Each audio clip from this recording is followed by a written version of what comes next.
बेटी बिना परिवार। माँ, मैं आपके लिए चाय लेकर आई हूँ, अब आप उठ जाइए। बेटी के इतना बोलते ही यशोदा झट से उठ जाती है। अरे बेटा, मुझे क्यों बिगाड़ रही है? कल तेरी शादी हो जाएगी तो मैं कैसे रहूंगी तेरे बिना? माँ, मुझे कहीं नहीं जाना, मैं यहीं रहूंगी, हमेशा आपके साथ। बेटा, एक ना एक दिन तो हर लड़की को जाना पड़ता है अपने ससुराल। ओफो माँ, आप बिना सुबह सुबह कौन सी बातें लेकर बैठ गई? ये चाय लीजिए और फ्रेश होकर बाहर आ जाइए, नाश्ता तैयार है। इतना बोलकर कंचन माँ से चली जाती है। कंचन की बढ़ती उम्र देख यशोदा को उसकी शादी के ख्याल आने लगते हैं, जिसके बाद वो कंचन के लिए लड़का ढूंढना शुरू करती है। कुछ दिन बाद। कंचन, कहाँ है तू? देख, मैं तेरे लिए चॉकलेट लाया हूँ। चॉकलेट देखकर कंचन खिलखिलाकर हंसने लगती है। इस पर कंचन के पिता उससे कहते हैं, कंचन बेटा, अब तेरी शादी होने वाली है, यह सब चॉकलेट खाने के शौक छोड़ दे बेटा। कंचन कुछ कहती उसके पहले उसका भाई राहुल बोल पड़ता है, पापा, इतनी भी क्या जल्दी है? अभी तो कंचन छोटी है। अरे इतनी भी छोटी नहीं है तेरी बहन। कंचन मुंह बनाते हुए वहां से चली जाती है और अपने रोजमर्रा के कामों में जुट जाती है। अगले दिन। कंचन बेटा, आज तू घर का कोई काम नहीं करेगी, जाकर तैयार हो जा, थोड़ी ही देर में तुझे लड़के वाले देखने आ रहे हैं। माँ प्लीज, मुझे कहीं नहीं जाना आप लोगों को छोड़कर। जाना तो पड़ेगा ना बेटा, दुनिया की यही रीत है, हर लड़की को एक ना एक दिन पराए घर जाना ही पड़ता है।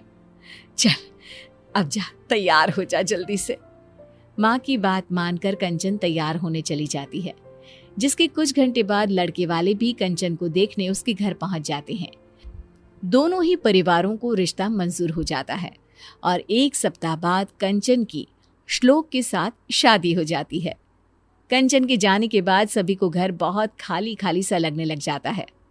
माँ, मुझे छोटी की बहुत याद आ रही है, वो होती तो अभी पूरे घर में इधर से उधर नाच रही होती।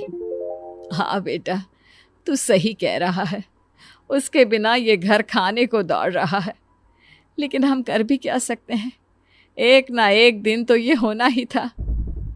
ऐसे ही 1 महीना बीत जाता है। अब यशोदा को घर का सारा काम अकेले ही करना पड़ता, जिसके कारण वो अक्सर बीमार रहने लगी। यशोदा, तुमसे कितनी बार कहा है, ज्यादा काम मत किया करो। लो, हो गई ना फिर से तुम्हारी तबीयत खराब। अब मैं घर का काम नहीं करूंगी तो और कौन करेगा? कंचन भी नहीं है, मेरी बेटी ने आज तक कभी मुझे कोई काम नहीं करने दिया, जिसके कारण अब मेरा शरीर काम का ज्यादा भार सहन ही नहीं कर पाता। क्यों ना हम राहुल की शादी करवा दें, बहू आएगी तो तुम्हारी भी थोड़ी बहुत मदद हो जाएगी। हाँ, ये अच्छा आइडिया है।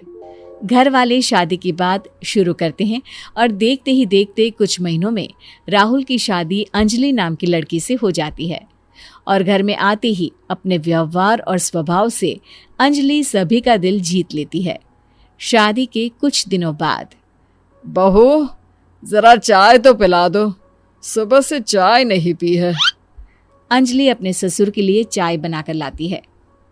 लीजिए पापा जी, आज डिनर में क्या बनाना है? अरे बेटा, जो तेरी इच्छा है वो बना ले। थोड़ी देर बाद अंजलि सभी को खाने के लिए आवाज लगाती है। पापा जी, मम्मी जी, राहुल, खाना तैयार है। अंजलि की आवाज देते ही सभी लोग खाने के लिए आ जाते हैं। अरे वाह बहू, खाना तो बहुत स्वादिष्ट बना है, तुम्हारे हाथों में तो जादू है, जादू। सच में बहू, खाना तो बहुत ही लाजवाब बना है। Thank you.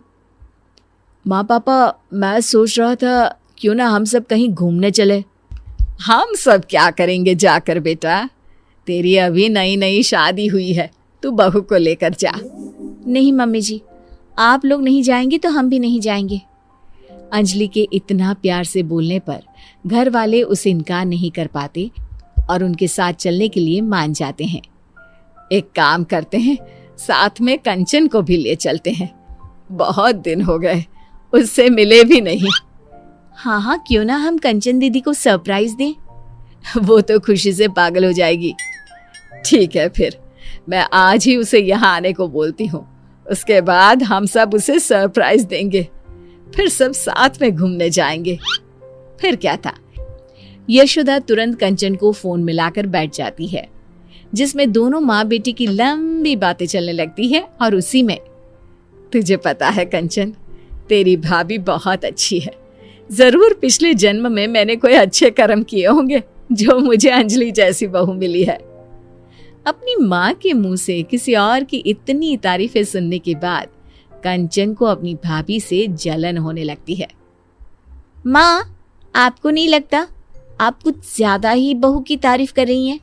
कहीं भाभी आपके हाथ से फिसल ना जाए। अरे नहीं नहीं बेटा, वो ऐसी नहीं है। तू एक काम कर, कुछ दिनों के लिए यहीं आ जा। इसी बहाने अपनी भाभी को अच्छे से पहचान लेना। भाभी से तो अब मुझे मिलना ही पड़ेगा। उन्होंने उस घर में मेरी जगह जो ले ली है। अगले दिन कंचन अपना सामान लेकर मायके पहुंच जाती है, जहां अंजलि उसके लिए चाय नाश्ता लेकर आती है। दीदी, तुम्हारे ससुराल में सब कैसे हैं?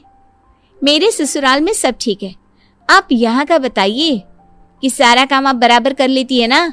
माँ से तो नहीं करवाती काम? अरे कैसी बात कर रही हो आप दीदी, मैं भला मम्मी जी से कोई काम क्यों करवाऊंगी? ऐसा होना भी नहीं चाहिए, वही आपके लिए बेहतर होगा। कंचन, ये क्या तरीका है अपनी भाभी से बात करने का? हाँ माँ, अब तो आपको मैं ही गलत लगूंगी ना। ऐसा नहीं है कंचन, तुम गलत समझ रही हो। आपसे तो मुझे बात ही नहीं करनी। इतना कहकर कंचन अपने रूम में चली जाती है। अंजलि बेटा, कंचन की बात का बुरा मत मानना, उसका अभी शायद मूड खराब है। कोई बात नहीं मम्मी जी, मुझे उनकी बातों का बुरा नहीं लगा। अगले दिन अंजलि रसोई में खाना बना रही होती है, तभी वहां कंचन आ जाती है। भाभी आप रहने दीजिए, आज खाना मैं बना देती हूँ। अरे नहीं नहीं दीदी, आप मेहमान हो, कुछ दिन आराम करने का मौका मिला है, मैं आपसे काम नहीं करवा सकती। मैं मेहमान नहीं, बेटी हूँ इस घर की। आप जाकर बैठिए, मैं खाना बना देती हूँ। कंचन की जिद के आगे झुकते हुए अंजलि वहां से चली जाती है। थोड़ी देर में कंचन का खाना बनकर तैयार भी हो जाता है। आ जाइए सभी, मैंने खाना बना दिया है। कंचन की आवाज सुनकर सभी लोग आ जाते हैं और खाना शुरू करते हैं।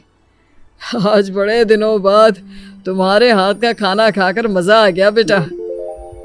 मैं तेरे खाने को बहुत मिस करता था। सच में आज तो मजा ही आ गया। कंचन, तेरे हाथों में तो जादू है बेटा। मैं तेरे हाथ का बना ये खाना हर रोज मिस करती थी। सभी के मुंह से अपने लिए तारीफ सुनकर कंचन की आंखों से आंसू बहने लगते हैं। वो अपने आंसू पोंछते हुए कहती है, क्या सच में आप लोगों ने मेरे हाथ के खाने को मिस किया? मुझे तो लगा था आप लोग मुझे भूल ही गए हैं। अरे ऐसे कैसे भूल सकते हैं हम तुझे? तू बेटी है इस घर की, कोई खिलौना थोड़ी ना है जो भूल जाए। और तुझे यहाँ बुलाने का आइडिया तेरी भाभी का था। हम लोग कहीं घूमने का प्लान कर रहे थे, तो सोचा तुझे भी साथ ले जाए। मुझे माफ कर दीजिए भाभी, मैंने आपके बारे में कितना गलत सोचा। मुझे लगा आपके कारण अब कोई मुझसे प्यार नहीं करता। अपनी जलन के कारण मैंने आपके साथ कितना गलत व्यवहार किया। हो सके तो मुझे माफ कर देना भाभी। अरे नहीं नहीं दीदी, आपको माफी मांगने की कोई जरूरत नहीं है। आप तो बिल्कुल मेरी छोटी बहन जैसी हो। आप इस तरह माफी मांगोगी तो मुझे बिल्कुल अच्छा नहीं लगेगा। अंजलि के इतना कहते ही कंचन उसे गले लगा लेती है। अब उसे एहसास हो चुका होता है कि सभी रिश्ते अपनी जगह खास होते हैं।